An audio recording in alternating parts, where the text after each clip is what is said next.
Previously on Shooter. He missed. They will kill you. They'll kill Mary. To get the cops and the feds off his back. Did Wardian have... Can you just let it go? Now this alcohol. Inside the government, so we partners.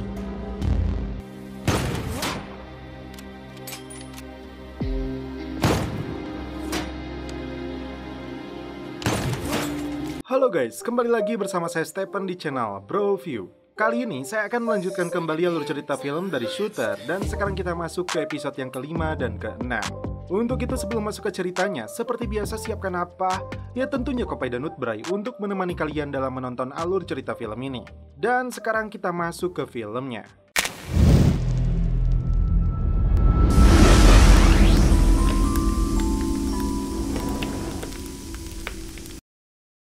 Di awal episode kelima ini, kita langsung disuguhkan adegan celepot. Bob Lee Swagger dan istrinya Julie akhirnya bisa bertemu kembali setelah beberapa lama mereka harus terpisah. Julie lalu memberikan Bob sebuah iPad untuk mereka bisa berkomunikasi dengan rahasia. Mereka ternyata sedang berada di tempat persembunyian Bob Lee. Rencana Bob selanjutnya adalah kembali ke tempat kejadian terbunuhnya Presiden Ukraina. Dia harus menemukan peluru aslinya, karena peluru yang ditemukan polisi itu adalah palsu. Bob kemudian melakukan reka tembakan di lokasi tersebut. Asal tembakan yang berasal dari gudang perahu yang berjarak 1580 yard membuat peluru mengalami penurunan sekitar 380 inci dari jalur awal. Artinya, peluru akan melesat ke bawah setelah menghujam kepala presiden itu. Saat melihat mobil polisi melintas, Bob kemudian mencocokkan foto yang dia lihat. Dan ternyata ada sebuah mobil polisi terparkir pada saat kejadian dengan kode 00916. Remember where this place is? Yeah, I want to keep it that way as long as possible. Do you remember when you were active? Like you were just going to the store? Because whenever you got on that plane, I'd cry my... It made a difference. Okay. Bye.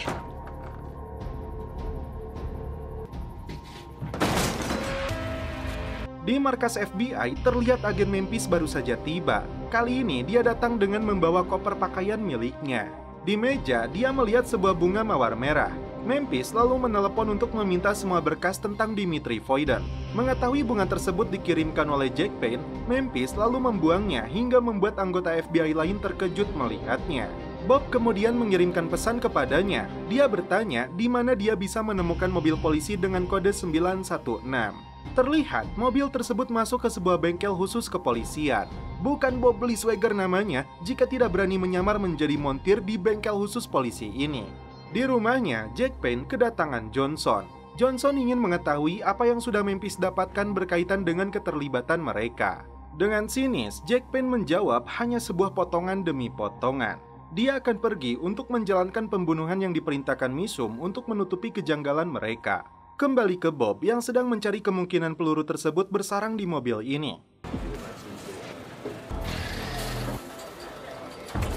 Yo!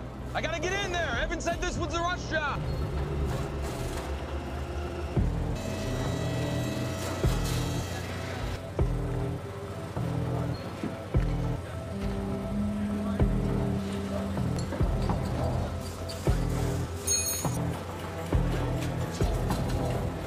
Saat menemukan peluru itu dan akan mencabutnya, kepala bengkel memergokinya. Bob dengan cepat mengambil peluru tersebut lalu kabur. Hey, you working on 916? What are you doing? This thing's on the road in this condition. Who told you it was a full brake job? Front. Oh, you should see the ones on this side. These are a mess. You should see these ones up front. They are a mess. Never had this problem. Hey, get back, get it. That's free. Kita lihat aksi Bob mencoba beberapa tembakan dan salah satunya dengan peluru yang dia temukan di mobil itu.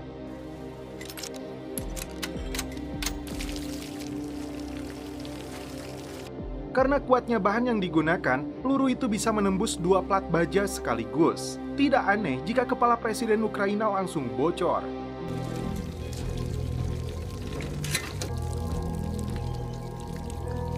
Dia lalu bertemu Memphis untuk mencari tahu jenis peluru yang telah menewaskan Presiden Ukraina itu. Terungkap peluru tersebut terbuat dari bahan polimer yang sangat kuat yang bisa menembus baja. Bob bertanya apakah Memphis punya koneksi di ATF. Sedikit informasi, ATF adalah lembaga hukum yang menangani peredaran senjata api ilegal dan bahan peledak. Terlihat Jack Penn yang melihat berkas tentang agen Memphis. Kemudian dia turun dari mobilnya dengan membawa senjata jenis shotgun. Dia masuk ke sebuah restoran bernama Bagraman. Kembali ke Memphis yang sedang menghubungi koneksinya di ATF yang tidak lain tidak bukan adalah mantan tunangannya bernama David. Terungkap jenis peluru tersebut dimiliki oleh sebuah kelompok bersenjata bernama Tree of Liberty. Sebagian dari mereka adalah ex-militer yang bersembunyi di daerah hutan Spokane. ATF seringkali melakukan pengawasan menggunakan drone di sana untuk menemukan bukti. Kembali ke Johnson yang mendatangi bengkel polisi itu. Kepala bengkel tersebut menyatakan dia sangat mirip dengan Bob Lee Swagger. John lalu menemukan sebuah lubang bekas peluru di mobil tersebut, dan dia sadar dari mana peluru itu dia dapatkan. Kembali ke agen Memphis yang berniat mencari petunjuk ke restoran khusus orang Rusia yang tadi dikunjungi oleh Jack Penn. Ternyata semua orang di restoran ini tewas dibantai. Bunga mawar merah yang sama persis dikirimkan kepadanya terlihat ada di atas mayat itu. Memphis yakin ini dilakukan oleh Jack Penn. Di markas FBI, John berbicara dengan komandannya. Dia mengetahui bahwa Memphis sedang menyelidiki kelompok Tree of Liberty. Bob Lee akhirnya sampai di kawasan hutan yang dimana kelompok Tree of Liberty bersembunyi.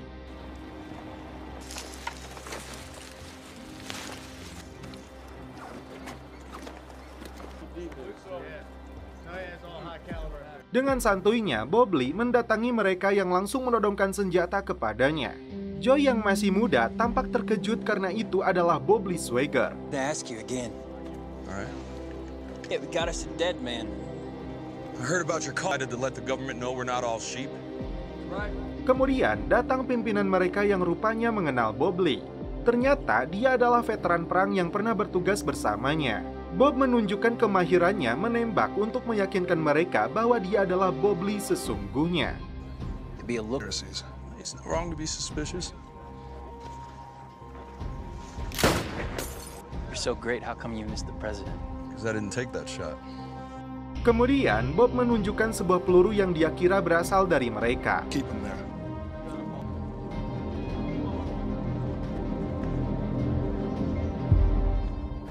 Di sebuah basement terlihat Memphis dan kedua rekannya yang kembali pulang. Saat kedua rekannya telah pergi, Memphis terkejut karena terdengar suara Jack Penn. Dia meneror psikologis Memphis dengan menyebutkan nama Casey, seorang sandera yang tidak sengaja tertembak oleh Memphis hingga tewas. It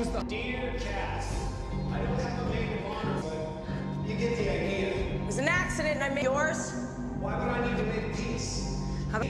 What's your deal, Payne? Really? Do you think you'll cry at Swagger's funeral?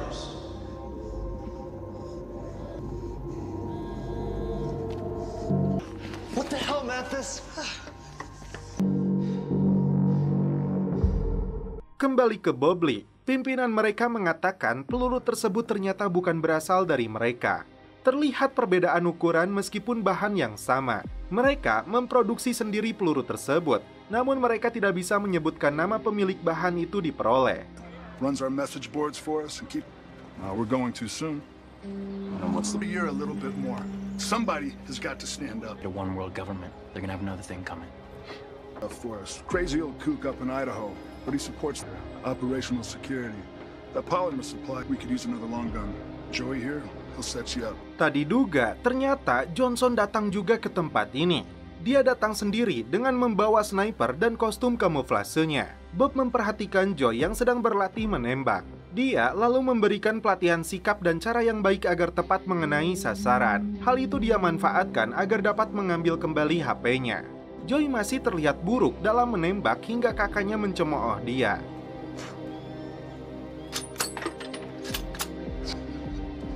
I told you he couldn't shoot for shit. It's practice, not instinct. Time ain't gonna help. Bob menghampiri Joy, rupanya dia masih berumur 17 tahun. Bob berusaha menasehatinya agar fokus untuk sekolah dan menjalani kehidupan sesuai hati nuraninya. How old are you? Form of indoctrination. It's also a pretty good place to be. My brother needs more than lose your own. Train's 2 buildings over.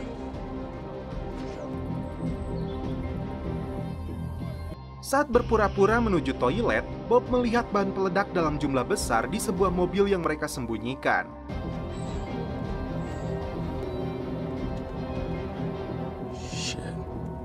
Dengan segera, Bob menghubungi David dari divisi ATF untuk melakukan penyerbuan ke sini. Di sini, Joey memergoki Bob. Beruntung, tiba-tiba kakaknya menghubungi telah menangkap seseorang di area mereka. Dan dia adalah Johnson. Bob mengatakan dia adalah orang yang memburunya setelah keluar dari penjara. Saat akan dihabisi, Bob mengatakan punya rencana yang lebih menyenangkan. John akan dijadikan sasaran target mereka sejauh 1.600 meter. Bob tidak ingin Johnson dibunuh saat ini karena dia belum memiliki cukup bukti untuk mengungkap konspirasi besar ini. Kembali ke Julie yang dikunjungi agen Memphis. Dia mengatakan keamanan Julie dan anaknya masih terancam oleh seorang penjahat bernama Jack Payne. Memphis lalu menunjukkan berkas Jack Payne kepadanya. Tak diduga, Julie keluar dan menghampiri wartawan yang selalu mengelilingi rumahnya. Dia mengatakan kepada media bahwa suaminya tidak bersalah. Penyelidikan FBI menyebutkan seorang tersangka yang diduga adalah pembunuh sebenarnya, bernama Jack Payne. Kemudian datanglah pasukan dari ATF untuk menyerbu lokasi Tree of Liberty.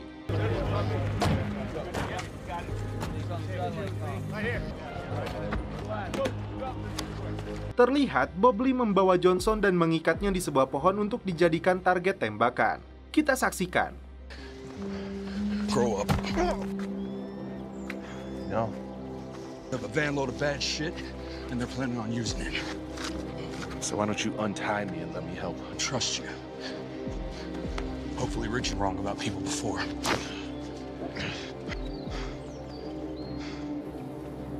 All right, let's do this.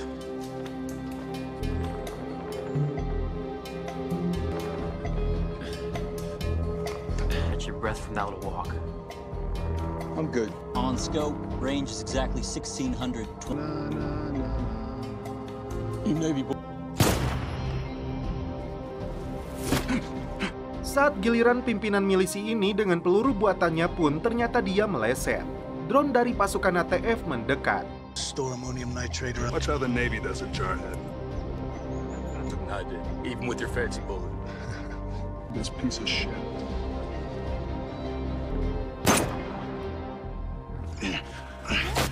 Untuk menutupi identitasnya, di tembakan kedua, Bob menghancurkan drone tersebut. We got company. No, sir. Shot down. All right, we're hot. Let's go. We're new. We've been compromised. Everybody to your position.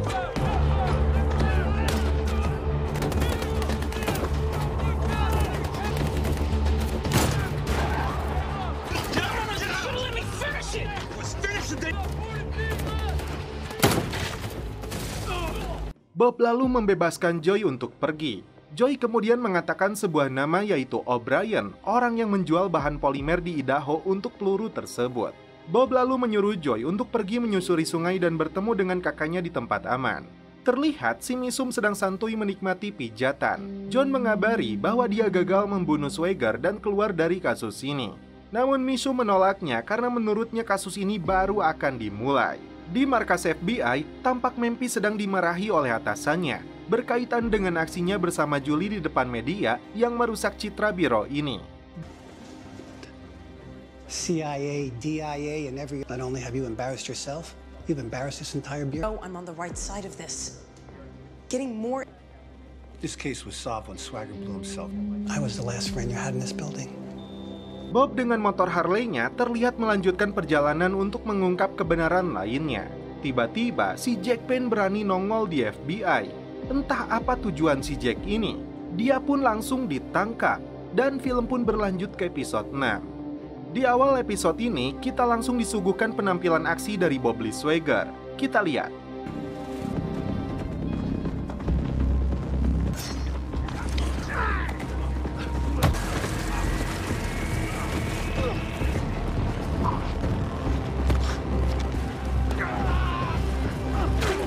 Setelah melumpuhkan dua musuhnya, Bob mengambil senjata lalu membidik satu targetnya lagi. Di tempat persembunyian, dia kedatangan istri dan anaknya.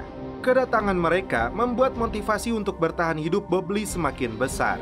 Keesokan harinya, saat Julie dan anaknya harus kembali pulang, dia memberikan sebuah majalah tentang para sniper yang berada di Amerika. O'Brien adalah orang yang sedang dicari oleh Bobley, yang berkaitan dengan peluru asli yang ditemukan dalam tewasnya Presiden Ukraina. O'Brien yang dikenal tidak menyukai teknologi, berharap Bobley dapat menemukan alamatnya di majalah ini. Kabar mengejutkan didapatkan Bobley, bahwa ibunya Donnie telah tewas terbunuh. Tentu saja, Bob langsung menuduh Isaac Johnson lah pelakunya. Kembali ke markas FBI, terlihat Jack Payne yang ditangkap sedang berada di ruang interogasi. Lalu datanglah agen Memphis. Dia menyodorkan beberapa foto, di antaranya adalah Dimitri Foyden, krunya, dan Susan Venn yang terbunuh dengan motif yang sangat ganjil. Bahkan, Memphis melemparkan sebuah alat bantu pernafasan yang menjadi barang bukti percobaan pembunuhan terhadapnya. Kemudian, di sebuah ruangan terlihat Mishum sedang berbincang dengan seseorang dan beberapa anak buahnya yang berada di sana. Lalu datanglah Johnson. Dia terlihat belum mengenali siapa pria tersebut. Mishum meminta Johnson untuk menutup rapat mulut Jack Payne yang saat ini sedang diinterogasi agen Memphis. Mereka khawatir Jack Payne akan membocorkan nama mereka ke FBI. Memphis mengancam Jack Payne akan menahannya 72 jam bahkan lebih karena terbukti dia bukanlah agen Homeland. Memphis menduga dia dalam penugasan untuk melindungi Presiden Ukraina, tapi gagal dalam tugasnya. Jack lalu mengganggu psikologis Memphis dengan kematian Casey. Namun kali ini Memphis sudah kebal, bahkan Memphis balik memanfaatkan psikologis Jack. Dia akhirnya mengungkapkan sebuah nama yang berhubungan dengan kejahatan mereka, yaitu NXB. Terungkap juga Jack seorang sosiopat yang menyukai Memphis. Di sebuah pedesaan, Bobley tampak mendatangi sebuah kedai kopai untuk menanyakan rumah tinggal Sersan Mayor O'Brien yang dulu menjadi instruktur lamanya. Dalam perjalanan menuju rumahnya, Bobley menemukan berbagai jebakan yang dipersiapkan O'Brien untuk musuh-musuhnya.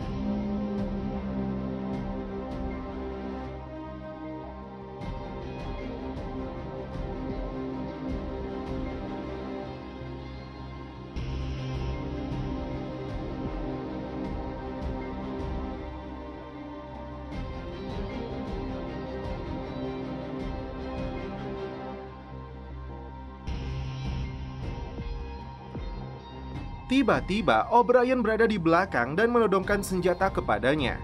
Bobley lalu menunjukkan sebuah peluru. O'Brien lalu mengklaim dirinya memiliki peluru yang berbeda dengan yang ditunjukkan oleh Bobley. Pelurunya akan hancur setelah mengenai sasaran sehingga tidak menyisakan barang bukti. Bobley kemudian menjelaskan dirinya yang dijebak dalam pembunuhan Presiden Ukraina menggunakan peluru yang sama persis dari jarak 1.500 yard. Bullet was used on a headshot at 1,500 yards. Terlihat Julie yang sedang berada di mesin ATM. Dia terkejut karena saldo uangnya sudah semakin menipis. Kemudian datanglah wartawan yang mengganggunya dengan berbagai pertanyaan seputar suaminya. Tiba-tiba ada seorang pria yang mengaku sebagai penulis dan penerbitnya berani membayar mahal untuk kisah suaminya. Untuk saat ini Julie menolak dan merasa tidak tertarik. Terlihat di markas FBI, Johnson sedang menyaksikan rekaman video Jack Payne yang sedang diinterogasi oleh agen Memphis. Lalu datang pimpinan FBI menemuinya. Dia tahu bahwa Jack Payne adalah anak buah Johnson. Dia juga bertanya, apa itu NXB? Karena dia tidak menemukan itu di setiap pusat data federal. John mengatakan tidak mengetahui hal itu. John lalu menghubungi Mishum kembali menanyakan hal yang sama, yaitu apa NXB. Dalam telepon, Mishum tampak berbohong dengan mengatakan itu bukan sesuatu yang perlu kau khawatirkan. Memphis kembali melihat tajam ke si kehet Johnson yang menyembunyikan berbagai kebohongan dalam kasus ini. Johnson lalu mendatangi rekannya di militer dulu yang sedang menjadi pimpinan SCIF atau sebuah lembaga yang bertugas menjaga rahasia negara. Johnson meminta bantuannya untuk membuka akses SCIF untuk mendapatkan intel. Sebelum membantu Johnson, dia sadar resiko penurunan pangkat dan pensiun dini bisa didapatkan temannya ini. Akhirnya, dia membawa Johnson ke ruangan khusus SCIF atau Sensitive Compartment Information Facility. Please.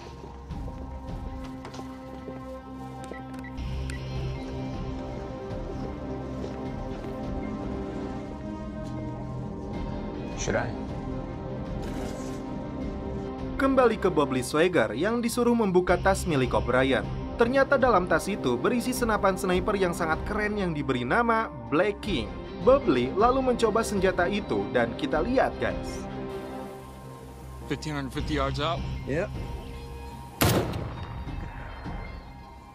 Holy shit. I saw a guy fire your bullet. It didn't say... It's 400. Good, you're not completely stupid. Take enough. Akhirnya dalam percobaan ketiga, Bob Lee berhasil menembak tepat sasaran. Terungkap di sini, terdapat 4 senjata Black King di dunia yang dapat menembak sasaran sejauh 1.500 yard bahkan lebih. Dan senjata milik O'Brien ini adalah salah satunya. Artinya, Bob Lee harus mencari 3 senjata lainnya untuk mengungkap semua ini. Saat melihat burung yang terbang, kehebatan senjata ini kembali dipertunjukkan. Bob Lee mulai kehabisan jalan. Dia meminta O'Brien mengungkap siapa pemilik 3 senjata Black King selanjutnya. Namun O'Brien bersikukuh dia tidak mengetahui identitas mereka. Kembali ke agen Memphis yang sedang menginterogasi Jack Payne dengan cara halusnya. Dia kembali menekan psikologis Jack Payne agar kembali membocorkan sebuah nama untuk mengungkap kasus ini. Hak Misum akhirnya dilontarkan dari mulut Jack Payne. Kembali ke Johnson yang menemukan NXB. Rupanya itu sebuah program yang dijalankan oleh militer swasta. Terlihat mereka melakukan pembantaian di suatu wilayah. Sebuah petunjuk kembali ditemukan Johnson, yaitu Enhur Dynamic. Johnson ingat nama itu dia lihat di kaos yang dipakai seseorang saat bertemu Misum. Rekan Johnson mengatakan ini sebuah kejahatan perang. Dan apakah kau terlibat? Tiba-tiba akses terputus. Kembali ke Bob Lee dan O'Brien yang sedang mengobrol santuy. Where are they? No, I signed up in 69. My dad and his buddies, they served. Just like that. Killed my first VC when I stopped killing for my country or my friends. Tiba-tiba pemilik kedai kopai menghubungi O'Brien dan mengatakan mereka akan kedatangan banyak tamu yang menggunakan kendaraan anti peluru. Mendengar hal ini, O'Brien mengatakan kepada Bob Lee agar mereka bersiap menantikan serangan dari kalangan ex-militer. Strategi pun dipersiapkan termasuk kalimat kode checkpoint Foxtrot sebagai sinyalnya. You sure you're ready for this? Yeah, just keep your head on us. Trot, that's the signal. Hey. Kembali ke Memphis yang sedang membahas sosok Misum yang diucapkan oleh Jack dan mereka mengira Misum adalah seorang mata-mata. Tiba-tiba Misum datang ke sana. Misum mengatakan Jack Payne adalah orang gila yang telah menyeret namanya dalam kasus ini. Dia mengelak tidak tahu menahu dengan apa yang sebenarnya terjadi. Misi dia kebanyakan dilakukan di luar Amerika. Lalu Memphis memberikan pertanyaan, apakah NXB bagian dari sebuah misi? Pertanyaan ini membuat Misum naik pitam dan mengatakan Memphis seorang agen yang bodoh. Tidak terima anak buahnya dilecehkan, bos FBI menyebutnya brengsek untuk Misum dan menyuruhnya memakai etika saat berada di kantornya. Selanjutnya, kita lihat Bob Lee dan O'Brien menghadapi serangan para penjahat.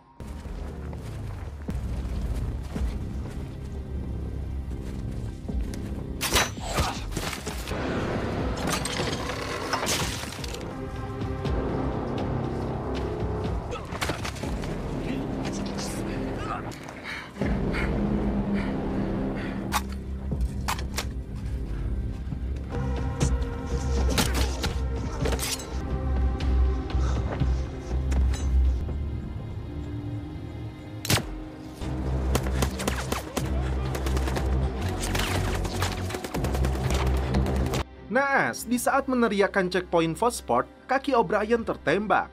Dia berada dalam kondisi terdesak. Ketika sampai, Bob Lee mencoba mencari keberadaan O'Brien, namun naas granat menghampirinya.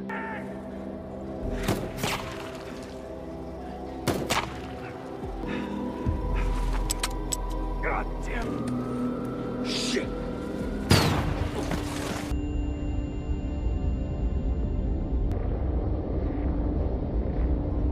Ketika Bob Lee tersadar, kita diperlihatkan persis seperti di scene awal.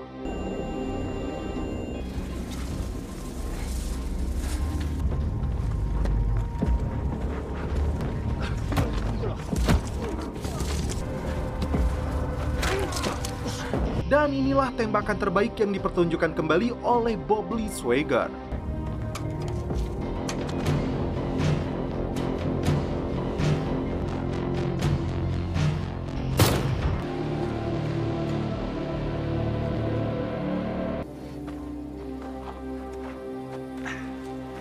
Gotten them before I got shot. Setelah mereka semua dihabisi, Bob Lee harus meninggalkan O'Brien di sana yang bersikuku tidak mau meninggalkan tempat ini. Senjata sniper Black King dan pelurunya dihadiahkan untuk Bob Lee. Got that.